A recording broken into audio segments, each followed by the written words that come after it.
You're not required to have a license or register your mobility scooter. This makes it a great alternative if you've lost your license but you still want to be able to get around. We definitely recommend getting a scooter.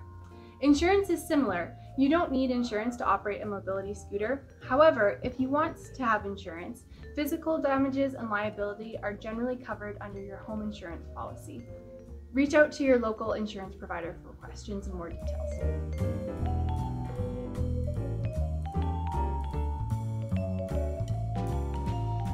So most scooters have the option to charge your battery via a port on the tiller, and then as well there'll be a port on your battery pack. Now, if you're using your scooter every single day, you're going to want to charge it when you get home for about 8 hours. If you only use your scooter sporadically throughout the week, we recommend that you pick a day in the week and charge it that same day every week. So for example, Thursday afternoons, always put your scooter on the charger. It's good to consistently charge your scooter, but also note that charging it for too long can harm the battery. So don't leave your scooter on the charger for more than what's recommended in your owner's manual or more than 12 hours as a benchmark. So each scooter comes with an owner's manual, and in your owner's manual, you're going to find detailed instructions on the battery and charger. It'll say what batteries you have inside your scooter, as well as the charging time it takes to charge it, as well as a frequently asked questions. There's about 4 to 6 pages in your owner's manual. So if you have any questions, always refer to this.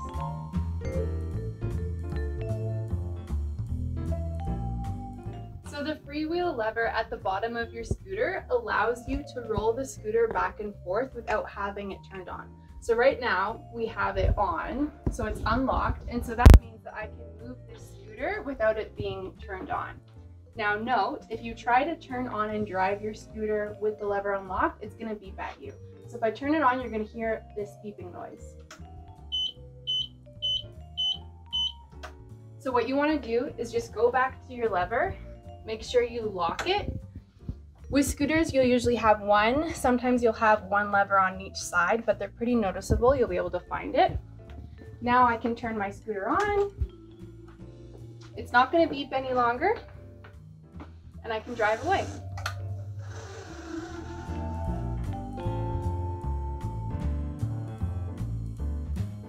We understand that you might be worried about your scooter rolling down a hill or slope, whether you're on it or not. This is a common concern. However, there are safety measures in place, and we're going to explain them right now. Most scooters have a rear motor design, which means they have e-brakes, and that's controlled simply by the throttle. What that means is when you're going forward or you're going reverse, the scooter will move, and when you're not touching any of the controls, the scooter will just stay where it is because of the e-brakes, which means it isn't going to roll around. With front drive scooters, they don't have electric brakes, but they have a hand brake. This isn't as common, and if you buy a scooter from us with a front drive motor, we'll make sure that you understand how the braking system works. If you're nervous, you can make sure that when your scooter is turned off and you're not using it, make sure that you don't leave it in freewheel. Freewheel is just that little lever on usually the back of your scooter. It's a yellow lever generally that allows you to push around your scooter. And in this case, the scooter is rolling because it's in freewheel. So just make sure that you don't have it in freewheel and you're going to be good to go.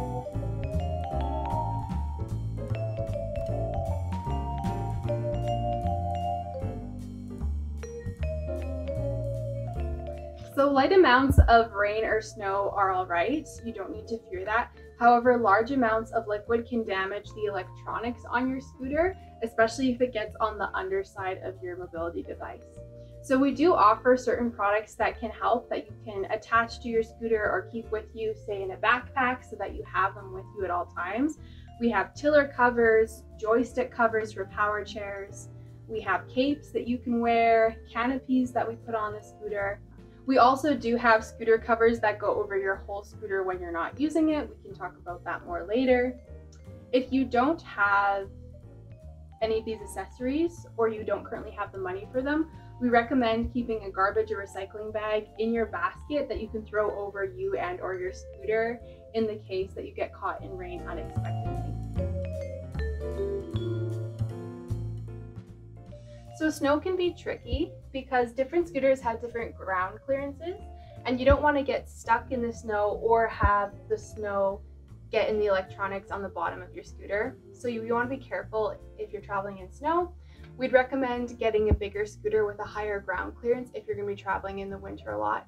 However, it's also important to note that your battery capacity is going to be reduced by 20 to 30% in really cold weather.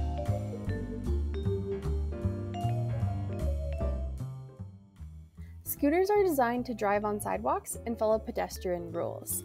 The reason for this is they're classified as medical devices or medical scooters, which means they have to follow pedestrian laws. However, you want to make sure you're always doing the safest thing in the scenario. For example, if there's no access to a sidewalk where you live, we would recommend adding flags or reflective decals to your scooter so that you're easily visible to the other drivers, pedestrians, and cyclists. Another thing to remember is you don't want to exceed the speed of someone walking. So if you have a larger scooter that can go a little bit faster, and say you're going to be going 20 to 30 kilometers an hour, maybe use the bike lane instead in that scenario, because that would keep everyone the most safe. Always remember, sidewalk first. Unless it's not safe, then figure out your next safest option. Well, your scooter should be looked at least once a year. And we like to look it over, lubricate stuff on it that can be lubricated. We like to check the brushes. We like to test your batteries too to make sure you're getting optimum usage. And any damage that might have happened, we'd like to get that all straightened out as well.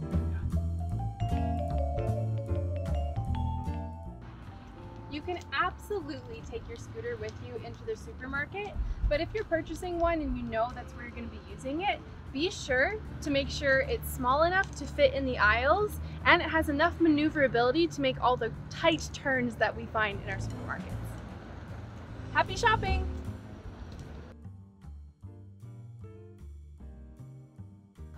If you're wanting to take your mobility scooter on a trip with you and you're going to need public transit, don't be afraid of going. First, you're going to want to check the regulations in the area that you're going because it all depends on the region that you're in. However, most public transportation buses do have the option for you to take your mobility scooter along, providing it is within specific dimensions.